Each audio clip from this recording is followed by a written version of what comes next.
Éric Solari, je suis professeur d'hématologie à la faculté de médecine de l'université Paris-Saclay et président du conseil scientifique de la Fondation Arc. Nancy Abouzel, je suis la directrice scientifique de la Fondation Arc et j'ai pour mission d'animer la mise en œuvre de la stratégie scientifique de la Fondation pour faire émerger des axes prioritaires et innovants en termes de recherche en cancérologie.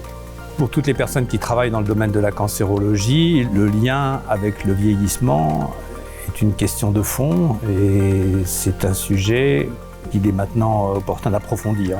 Et le contexte est favorable à ce qu'on travaille dans cette direction et qu'on approfondisse la question des relations entre l'âge et le développement des tumeurs. Sur le plan sociétal, le vieillissement de la population qui fait que la fréquence des cancers augmente, aussi le fait que avec les progrès de la thérapeutique, les personnes peuvent être guéries d'un premier cancer, en développer un deuxième et le nombre de cancers augmente au fur et à mesure du vieillissement. Et la troisième, c'est qu'on a aussi les progrès de la biologie ouvrent des opportunités pour étudier ces questions de façon plus approfondie.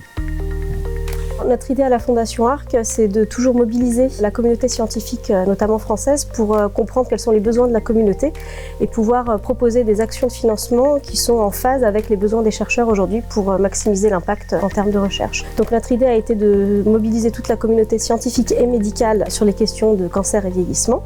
On a lancé un appel à candidature pour obtenir des communications qui nous permettront de structurer le programme d'une journée scientifique.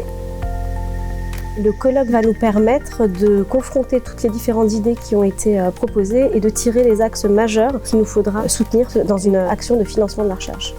Je pense que nous aurons des communications de scientifiques et médecins sur le sujet et qu'ensuite on organisera des sortes d'ateliers pour confronter les points de vue et essayer de trouver une organisation aussi optimale que possible. Qui pourrait être soutenue par la Fondation Arc pour avoir un impact significatif en termes de recherche.